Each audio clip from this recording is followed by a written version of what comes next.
3 months had passed since the discovery at Dragon's Ridge. Maya thought the worst was over, but she was wrong.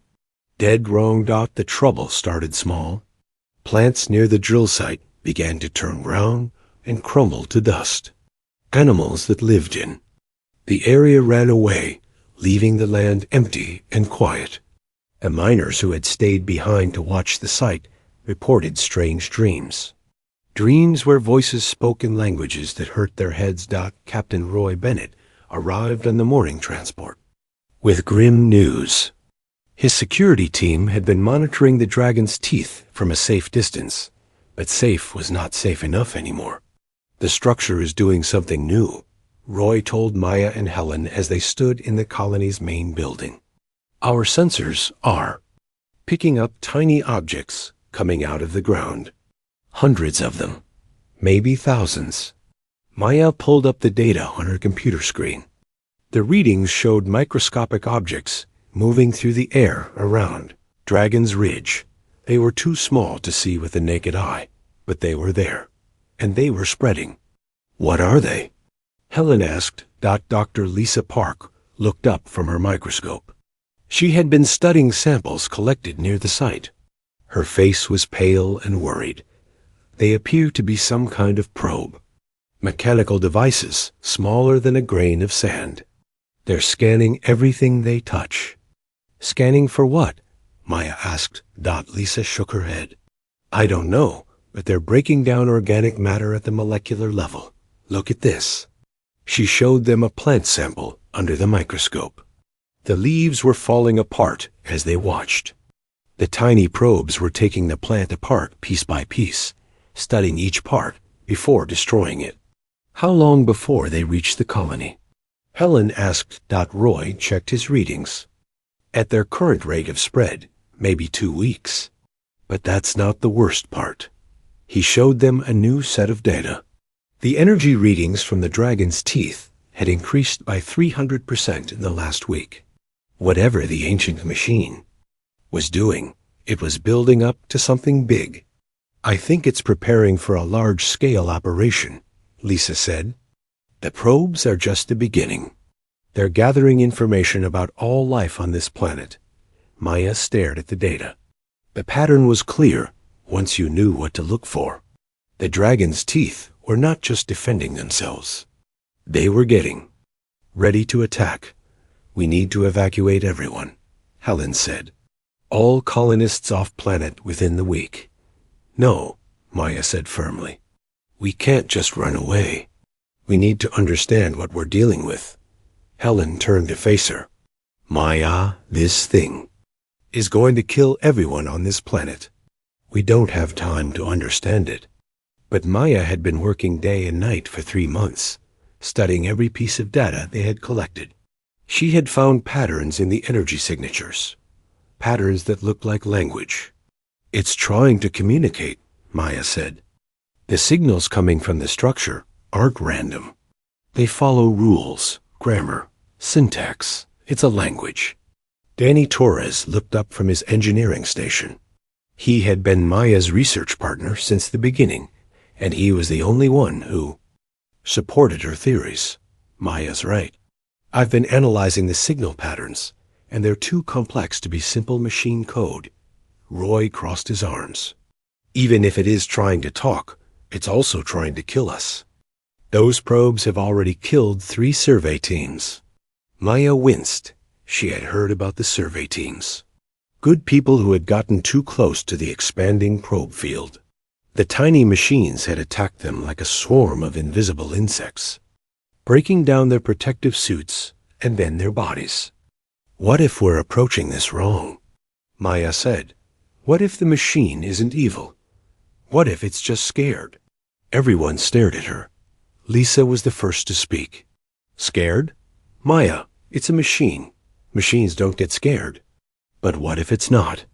Just a machine? What if there's something else controlling it? Something that doesn't understand we're not a threat? The debate was interrupted by an alarm. Roy's communication device crackled to life with an urgent message from his security team. Captain Bennett, you need to see this. We've got ships approaching. Big ones.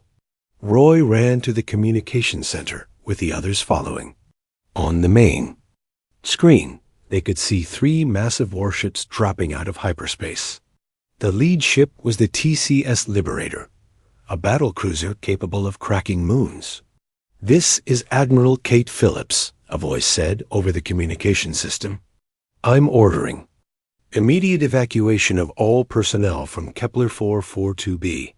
You have 72 hours to clear the planet." Helen stepped forward. "Admiral, this is Colonial Administrator Brooks. We're already planning evacuation, but we need more time to understand what we're dealing with." "Negative. Intelligence reports indicate the dragon's teeth pose a threat to all human colonies in this sector. If we can't contain it, we're going to destroy the entire planet." Maya felt her heart sink. Destroy the planet. Destroy the greatest archaeological discovery in human history. Destroy any chance of learning from the ancient civilization that had built the dragon's teeth. "Admiral, please," Maya said, pushing past Helen to reach the communication console. "Give us more time. I'm close to a breakthrough in translating their language." "Who is this?" The Admiral's voice was sharp. "Dr. Maya Chun, xenorchaeologist. I've been studying the structure since we found it. It's not just a weapon. It's something more complex." There was a long pause. Then Admiral Phillips spoke again. "Dr. Chun, I have orders to prevent this threat from spreading to other worlds. If you have a solution, you have 48 hours to implement it." The communication ended, leaving them in silence. 48 hours to solve a puzzle that had already taken 3 months. 48 hours to save both the planet and the greatest discovery in human history. Maya looked at her team. Danny was already pulling up the language analysis data. Lisa was preparing new scanning equipment. Even Roy was checking his security protocols, ready to help however he could. "We can do this," Maya said, though she was not sure she believed it herself. "We have to." Outside, the Terran battlecruisers took position in orbit, their weapons trained on the planet below. The dragon's teeth continued to pulse with alien energy, sending more probes into the air with each passing hour. Was running out. Maya worked through the night with no sleep.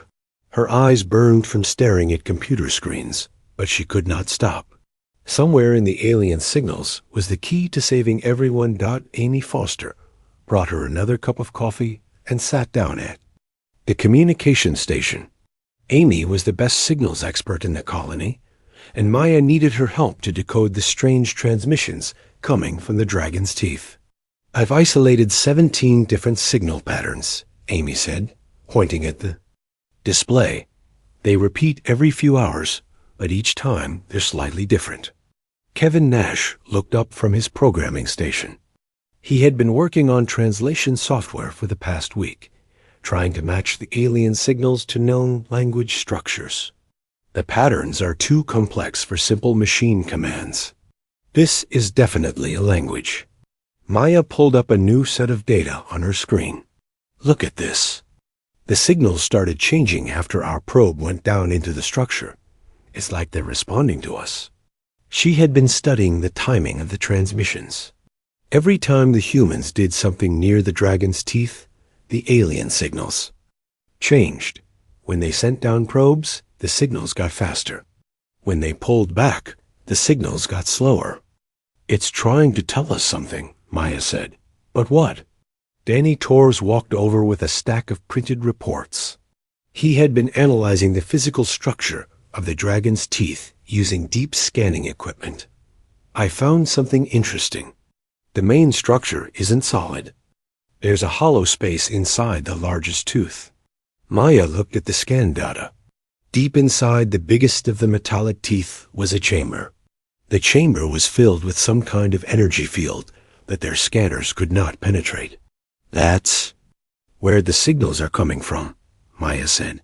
"Whatever is controlling the system, it's in that chamber." Amy frowned as she studied the new data. "Maya, these energy readings are off the charts. If there's something alive in there, It's not like anything we've ever seen. Maya spent the next few hours cross-referencing the alien signals with archaeological databases. She was looking for any pattern that might match known alien languages or communication methods. Most of the databases came up empty, but then she found something. "Look at this," Maya said, calling the others over to her station. On her screen was a comparison between the dragons' teeth signals and some ancient ruins found on a planet called Zephyr Prime. The ruins on Zephyr Prime had been studied for years, but no one had ever been able to translate the writing found there. The symbols were too complex, and the language too different from anything humans had encountered. "The pattern match is 97%, Kevin said, staring at the data. "This is the same language." Maya felt a chill run down her spine. The ruins on Zephyr Prime were 12,000 years old. They had been created by an alien species that had vanished long before humans had ever left Earth. "The Zephyrians," Maya whispered. "That's what the archaeologists called them. They built cities across dozens of worlds, but then they just disappeared." Danny pulled up the archaeological reports from Zephyr Prime. According to these studies, the Zephyrians were highly advanced. They had technology that we still don't understand, but something happened to them. Something that made them abandon all their cities and vanish. Maya read through the reports with growing excitement and horror. The Zephyrians had been a peaceful species, but in their final years, they had faced some kind of terrible threat. The last cities showed signs of desperate defensive preparations. They were fighting something, Maya said. Some kind of biological weapon. The ruins show evidence of massive quarantine procedures. Amy looked up from her communication station. "Maya, I'm picking up something new.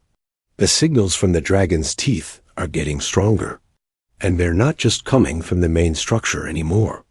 On the display, Amy showed them a map of the area around Dragon's Ridge. New energy signatures were appearing all over the region. Smaller structures were rising from the ground, connecting to the main dragon's teeth through underground networks. "It's building something," Danny said. "The whole system is activating." Maya realized what was happening. The dragon's teeth were not just a weapon. They were a quarantine system. The Zephyrians had built them to contain and destroy any biological threat that might spread beyond their world. "We need to get closer to the main structure," Maya said. "I need to access the central chamber." Kevin shook his head. "Maya, that's suicide. The probe field is expanding. Anything that gets too close gets torn apart at the molecular level." But Maya was already putting on her protective gear. "The probes are scanning for biological threats. They're looking for something specific, something that destroyed the Zephyrians 12,000 years ago." "What are you saying?" Amy asked. Maya turned to face her team. "The dragon's teeth think we're the same biological weapon that killed the Zephyrians. They're trying to protect the galaxy from us." The revelation hit them all at once. The ancient defense system was not evil or malicious. It was terrified.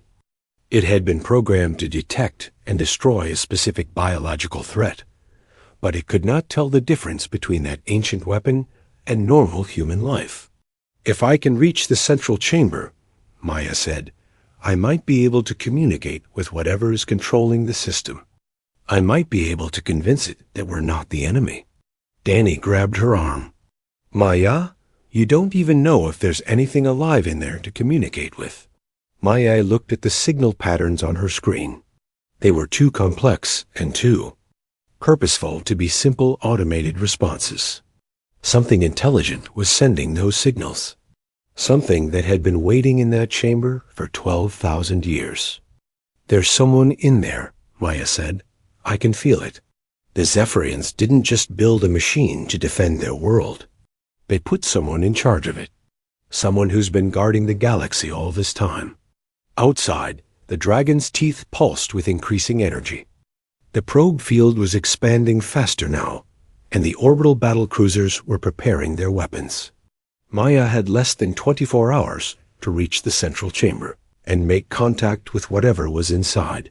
She looked at her team one more time. They were scared, but they trusted her. They believed in her plan, even when she was not sure she believed in it herself. "Get me away into that chamber," Maya said. "We're going to save this planet by talking to a ghost." Maya stared at the dragon's teeth through her binoculars. The massive structures were glowing brighter now, and she could see energy crackling between them like lightning. In 18 hours, Admiral Phillips would give the order to destroy the planet. Maya had to reach the central chamber before then. "This is crazy," Dr. Lisa Parks said as she checked Maya's equipment one more time. "The neural interface has never been tested on alien technology. It could fry your brain in seconds." Maya adjusted the strange helmet that Kevin Nash had built for her. It was covered in wires and sensors that would allow her brain to connect directly with the alien computer systems. The design was based on experimental technology that human scientists barely understood. "We don't have a choice," Maya said. "Talking to them through computer screens isn't working. I need to make direct contact." Tony Walsh finished welding the last piece of Maya's protective suit. The former military engineer had designed it to withstand the intense energy fields inside the dragon's teeth structure. The suit was bulky and heavy, but it might keep her alive long enough to reach the central chamber. "The suit will protect you from the quantum fields," Tony said, "but I can't guarantee anything once you start using that neural interface. You'll be connecting your mind to something we don't understand." Kevin was making final adjustments to his translation software. "I've programmed the interface to translate your thoughts into Zephyrian language patterns. In theory, you should be able to communicate with whatever is in that chamber. But Maya, if you feel your mind starting to slip, disconnect immediately." Amy Foster was monitoring the communication channels. "The fleet is moving into final position. Admiral Phillips is really going to do this. She's going to blast the planet to pieces." Maya looked at her team. These people had worked with her for months, believing in her theories even when everyone else thought she was wrong. Now she was about to risk her life on a plan that might not work. "If something happens to me," Maya said, "make sure everyone knows what we learned here. The Zephyrians were good people. They didn't deserve what happened to them." Danny Torres was the last to check her equipment. "Maya, I want to go with you." "No," Maya said firmly. "Someone needs to stay here and monitor the connection. If the neural interface starts to overload, you need to cut the link." Maya had spent the last 24 hours studying everything they knew about Zephyrian culture. The ancient aliens had been scientists and artists, builders of beautiful cities across dozens of worlds. They had lived in peace for thousands of years until the biological weapon arrived. The weapon had been created by an enemy species whose name was lost to history. It attacked living creatures at the genetic level, rewriting their DNA and turning them into something else. Something hostile and dangerous. The Zephyrians had fought against it for decades before finally building the dragon's teeth as their last line of defense. Maya walked toward the largest of the metallic structures. The ground around it was covered with the tiny probes that had killed so many survey teams. But Maya's suit was designed to fool the probes into thinking she was not alive. The energy field around her made her look like a piece of machinery rather than a biological threat. The probes swarmed around her as she approached the dragon's teeth, but they did not attack. Her disguise was working. Maya felt a moment of hope.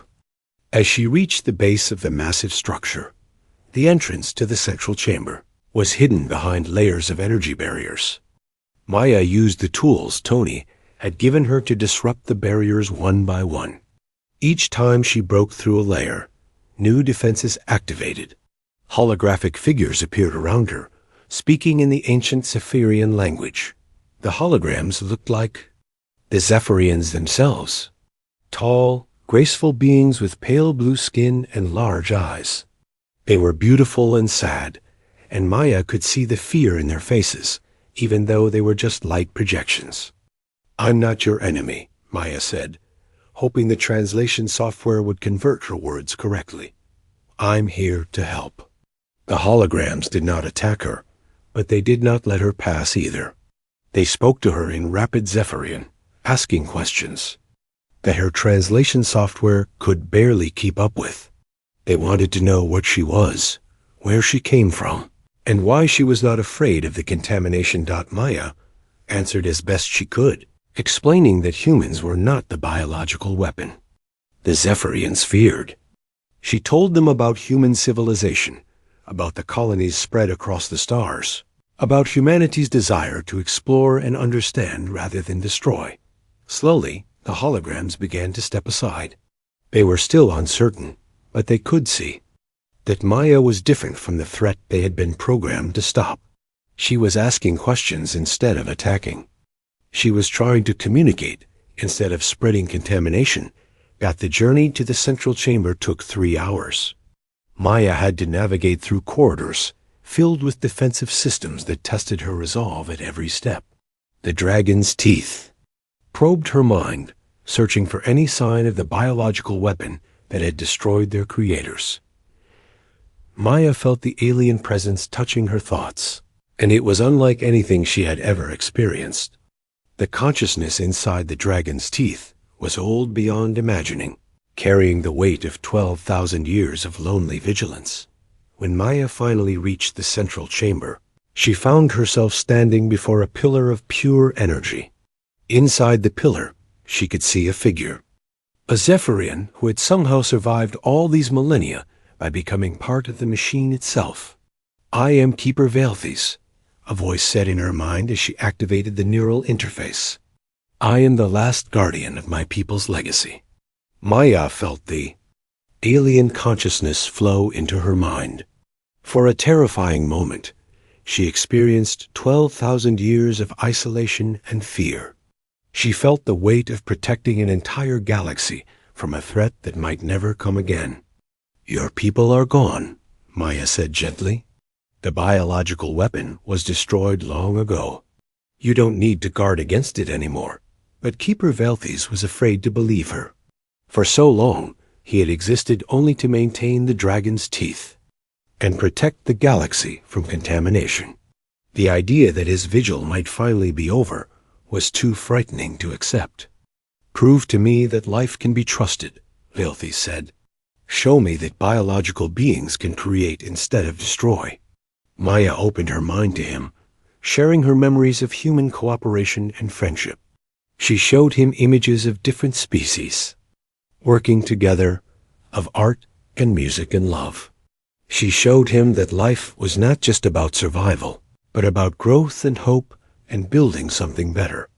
For the first time in 12,000 years, Keeper Velthes began to understand that his long watch might finally be ending. Maya felt Keeper Velthes searching through her memories like pages in a book.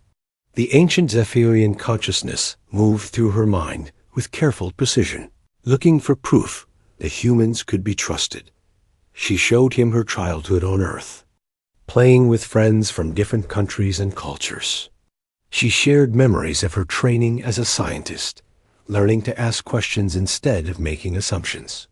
She let him see the human colonies where dozens of alien species lived and worked together in peace. But Velthes was still afraid. 12,000 years of guarding against biological contamination had made fear a part of his very existence. "Your species is young," he said through the neural link. "You have not faced the test that destroyed my people. How do I know you will not become like the weapon that killed the Zephyrians?" Maya could feel the weight of his loneliness and terror. For so long, he had existed only to prevent another catastrophe. The idea of shutting down the dragon's teeth meant accepting that his people's sacrifice might have been in vain. "Because we choose to learn," Maya said. "When we found your dragon's teeth, we could have destroyed them immediately. Instead, we tried to understand. We're here talking to you instead of attacking. Through the neural interface, Maya shared more memories. She showed Veilthes the moment when the human fleet could have fired on the dragon's teeth, but chose to wait. She shared the long hours her team had spent trying to decode his language instead of building bigger weapons. Slowly, Veilthes began to understand. These humans were curious rather than aggressive. They built tools for exploration instead of weapons for conquest. They asked questions instead of making demands. Your people create art, Veilthes observed as he examined Maya's memories of human music and paintings.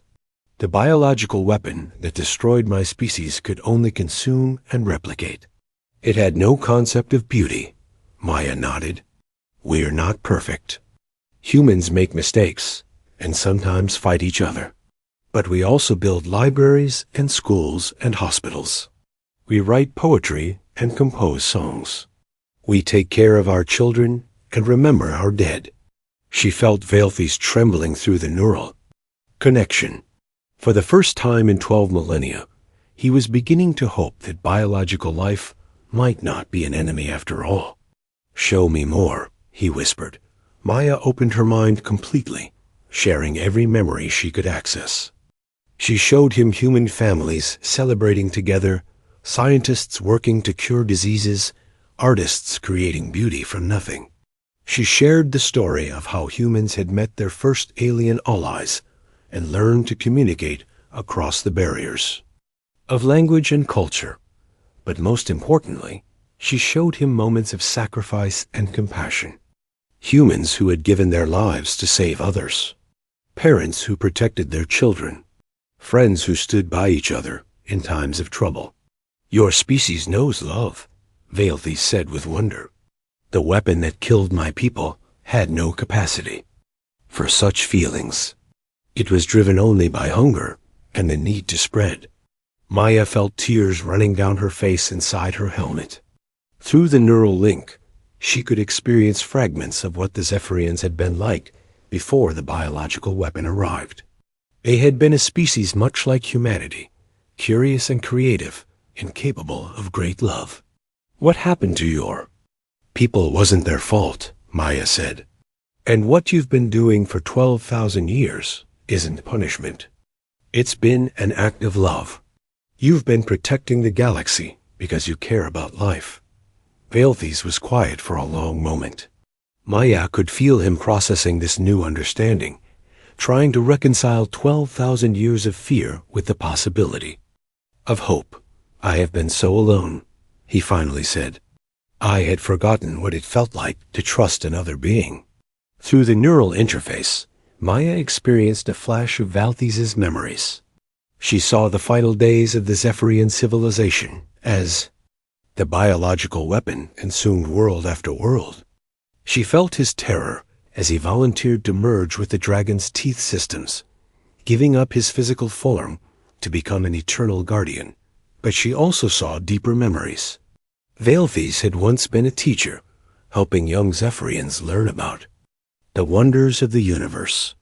He had loved his students and dreamed of the discoveries they would make together. The biological weapon had taken all of that away from him. You can let go now, Maya said gently. Your people would be proud of what you've done, but they wouldn't want you to suffer forever. They would want you to trust again. Maya felt something changing in the dragon's teeth around them. The energy that had been building for months was shifting, becoming something else.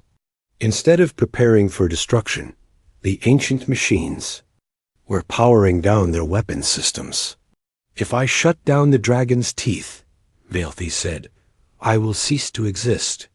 I have been part of this system for so long that I cannot survive without it. Maya understood. Veilthes was not just asking her to prove that humans could be trusted. He was asking her to give him the courage to die. Your people live on in the things they built and the knowledge they left behind, Maya said. And now they live on in this moment when their guardian chose trust over fear. That's a legacy worth dying for. Veilthes was quiet for several minutes. Maya could feel him saying goodbye to 12,000 years of vigilance and fear. He was letting go of the burden he had carried for so long. "Tell your people about us," he said finally. "Tell them that the Zephyrians believed in the possibility of peace between all living beings. Tell them that love is stronger than fear, even when fear has ruled for 12 millennia." The dragon's teeth began to shut down one by one. The deadly probes that had threatened the planet dissolved harmlessly into dust. The massive energy buildup that could have sterilized entire star systems dispersed safely into space. Maya felt Veilthes fading from her mind as his consciousness finally let go. But in his final moments, she felt something else: peace, relief, and gratitude that he had finally been able to trust again. The neural interface went dark. Maya was alone in the central chamber of a silent machine. Outside, she knew that Admiral Phillips would be seeing the dragon's teeth powering down. The threat to the planet was over. Maya made her way back through the now quiet corridors of the alien structure. When she emerged into daylight, she found her team waiting for her with tears of relief in their eyes. The dragon's teeth would remain as a monument to the Zephyrians and their guardian, but they would also serve as a reminder that understanding could triumph over fear, and that courage sometimes meant choosing to trust when trust seemed impossible. Maya looked up at the stars and thought about Veilthes. Somewhere in the quantum void, she hoped he had finally found peace. The massive space station, called Nexus Prime, floated in the darkness between 3 dying stars. Ships from across the galaxy docked at its ports, bringing hunters and warriors from every corner of known space. The station buzzed with activity, as aliens prepared for the most important hunting competition in the universe. Captain Jake Morrison stepped off the human transport ship and looked around the docking bay. Creatures twice his height walked past him, their claws clicking on the metal floor. Some had 4 arms covered in scales. Others had insect-like bodies with sharp mandibles that could cut through steel. A few looked like walking crystals that sang in high voices that hurt his ears. "Welcome to the big leagues," said Dr. Lisa Grant as she joined him. She carried a small metal container in her hands. Behind her, Paul Rodriguez pushed a larger cage on wheels. Inside the cage, something small and furry was sleeping. "Look at these tiny humans," laughed a voice that sounded like grinding rocks. Jake turned to see a Vortakian warrior towering over them. The alien stood 9 feet tall and had 4 muscular arms ending in razor-sharp claws. Its skin looked like gray leather, and its eyes glowed red in the dim light. More aliens gathered around the human team. They pointed and made sounds that their translation devices turned into laughter. A mantis-like creature with blade-sharp arms clicked its mandibles together. "Are these the Earth representatives? They look so weak and soft. Where are your natural weapons?" asked another alien that looked like a walking tree with too many eyes. "How do you hunt without claws or fangs or poison?" Jake kept his face calm, even though anger was building inside him. "We brought our hunter with us." This made the aliens laugh even harder. Commander Vextar, the leader of the Vortakian team, pushed through the crowd. His 4 arms flexed as he looked down at the humans. "Your hunter? Where is this mighty Earth?" "Predator?" Dr. Grant set down her metal container and opened it carefully. Inside, curled up on a soft blanket, was a black and white animal about the size of a small dog. It had a flat head, small ears, and powerful-looking legs ending in long claws. The creature opened one eye, yawned, and went back to sleep. The station erupted in laughter. Aliens took pictures with their devices and sent them to friends across the galaxy. Some laughed so hard they had to hold on to walls to keep from falling down. "This is your great hunter?" wheezed Zekai, the mantis-like Zephyrian champion. Her blade arms waved in amusement. Our young children could defeat such a pathetic little beast. It looks like it eats plants, said a snake-like alien with scales. That changed colors. Does it even have teeth? Paul Rodriguez stepped forward, his weathered face serious. This is Ranger. He's a honey badger from Earth. You might want to think twice before you judge him. This only made the aliens laugh harder. Commander Vextar bent down to get a closer look at the sleeping animal. It doesn't even look dangerous. Are you sure? You brought the right creature? Very sure, said Jake. He watched as more aliens crowded around to see Earth's entry. Some were taking bets on how quickly Ranger would be eliminated from the competition. An Altarian official approached with a data tablet. The Altarians ran most of the Galactic Council and looked almost human except for their blue skin and large black eyes. Captain Morrison, we need to register your hunter for the tournament. What category should we list it under? Apex Predator, said Lisa without hesitation. The official's eyes widened, and several nearby aliens started laughing again. Apex Predator? Are you certain? This classification is reserved for the most dangerous hunters in the galaxy. We're certain, said Jake. Firmly. The official shrugged and made notes on his tablet. Very well. Your creature will face the same challenges as all other Apex Predators. I should warn you that the tournament has a high fatality rate. Ranger will be fine, said Paul, reaching down to gently pet the honey badger's head. The animal opened both eyes this time and looked around at all the aliens staring at him. He showed no fear, just mild curiosity. A crystalline threnody moved closer, its body ringing like bells as it walked. Human Paul Rodriguez, your creature shows no signs of intelligence. Does it understand the danger it will face? Hall smiled. Oh, he understands danger just fine. He just doesn't care about it. Commander Vextar straightened up and addressed the crowd. Fellow hunters, let us show proper respect for our Earth guests. After all, they have traveled very far to provide us with entertainment. More laughter filled the docking bay. Jake clenched his fists, but kept quiet. Lisa placed a calming hand on his shoulder. Don't let them get to you, she whispered. They'll learn soon enough. The tournament coordinator, a tall Altarian named Director Zolfek, stepped onto a raised platform. His voice echoed through the station's communication system. Welcome, hunters of the galaxy, to the annual Galactic Hunting Championship. This year, we have 47 species competing for the honor of greatest hunter in known space. The crowd cheered and roared and made various alien sounds of excitement. The tournament will consist of 5 challenges, each designed to test different hunting skills. Competitors will face predators from across the galaxy in controlled environments. Only the strongest, smartest, and most determined will survive to claim victory. Zekai leaned down toward the human team. Enjoy your time here, humans. It will be brief. Jake looked up at the towering mantis creature. We'll see about that. The aliens began to disperse, heading to their quarters to prepare for the competition. Some stopped to take more pictures of Ranger, who had gone back to sleep despite all the noise and attention.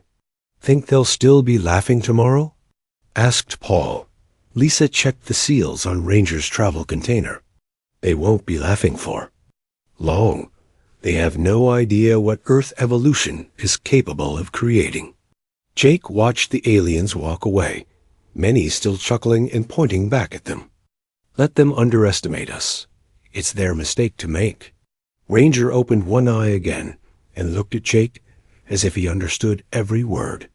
Then he closed his eye and went back to his nap, completely unbothered by the fact that he was now the most mocked creature in the galaxy. Tomorrow would be very different.